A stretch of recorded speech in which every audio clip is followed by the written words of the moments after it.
ఆయుర్వేద అభిలాషులందరికీ నా నమస్కారం. నా పేరు doctor K Raghuramudu, Sitarama Ayurveda hospital, Kurnool. Psoriasis అనేది ఒక చర్మ వ్యాధి.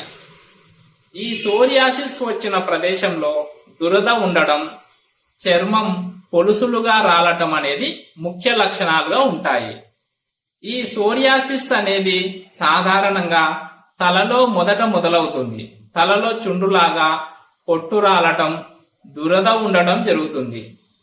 తర్వాత ఇది క్రమంగా మోకాళ్ళు, మోచేతులు, పొట్ట, వీపు భాగంలో కనిపిస్తుంది. ఆ తర్వాత ఇది క్రమంగా శరీరం మొత్తం కూడా వ్యాపిస్తుంది. సోరియాసిస్ అనేది ఒక ఆటోఇమ్యూన్ డిసీజ్. ఆటోఇమ్యూన్ డిసీజ్ అనగా శరీరానికి రక్షణగా ఉండే ఇమ్యూన్ సిస్టంలో మార్పుల వలన అది మన శరీరం పైనే తిరగబడి రోగానికి కారణమవుతుంది. సాధారణంగానే మన చర్మంలోని కణాలు క్రమంగా వాటి కాల పరిమితి పూర్తి అవగానే విచ్ఛిత్తి చెందుతుంటాయి. కానీ ఈ సోరియాసిస్ వ్యాధి వచ్చినప్పుడు ఆ చర్మ కణాల విచ్ఛిత్తి అనేది కొన్ని వేల రెట్లు వేగంగా జరుగుతుంది. దీని వలననే చర్మంపై పొలుసుల మాదిరిగా ఏర్పడతాయి. వ్యాధి బాగా ముదిరినప్పుడు కాలి గోళ్లు, చేతుల గోళ్లు తెల్లగా మారి పెలుసులుగా తయారై విరిగిపోతూ ఉంటాయి. అంతేకాకుండా కీళ్ల యందు కూడా దీని ప్రభావం వలన వాపు, నొప్పి వస్తుంది. దీనిని సోరియాటిక్ ఆర్థరైటిస్ అని అంటారు. సోరియాసిస్ అనే వ్యాధిని ఒక సైకోసోమాటిక్ డిసీజ్ గా కూడా చెప్పవచ్చు.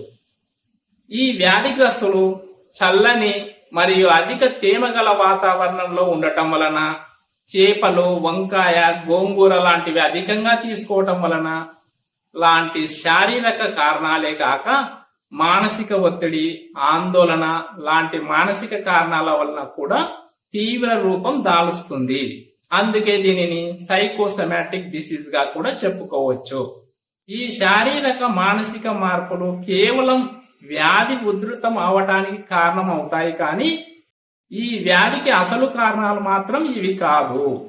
ఈ సోరియాసిస్ అనేది సోరియాసిస్ వ్యాధిగ్రస్తుని తాకటం వలన, వారు వాడిన వస్తువుల్ని వాడటం వలన, వారితో కలిసి జీవించడం వలన వ్యాపించదు, కానీ అనువంశికంగా వ్యాపిస్తుంది. ఇప్పుడు ఒక వ్యక్తికి సోరియాసిస్ వచ్చిందంటే వీరి వంశంలో ముందు తరాలలో ఈ వ్యాధి ఉండి ఉండవచ్చు. అంతేకాకుండా వచ్చిన వ్యక్తి యొక్క సంతానానికి రావచ్చు, రాకపోవచ్చు, ఆ తర్వాతి తరంలో రావచ్చు. ఇది ఖచ్చితంగా చెప్పడం కష్టం. ఇక ఈ సోరియాసిస్ వ్యాధి చికిత్స విషయానికి వస్తే ఈ వ్యాధి యందు ఉపయోగించే మందులు కార్టికోస్టిరాయిడ్స్, యాంటీ క్యాన్సర్ మందులు ఎక్కువగా ఇవ్వడం జరుగుతుంది.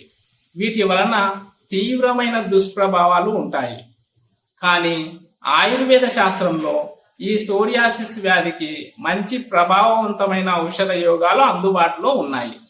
వీటిని వాడటం వలన సోరియాసిస్ ను సమర్థవంతంగా తగ్గించుకోవడమే కాకుండా తిరిగి రాకుండా ఉండడానికి కూడా అవకాశం ఉంటుంది. మన శరీరంలో వ్యాధి నిరోధక శక్తిని పెంచుతూ అదే సమయంలో వ్యాధి తీవ్రతను బట్టి ఆయుర్వేద ఔషధాలు ఇవ్వడం జరుగుతుంది. ఈ ఔషధాల వలన ఎటువంటి సైడ్ ఎఫెక్ట్స్ ఉండవు, పూర్తిగా సురక్షితం.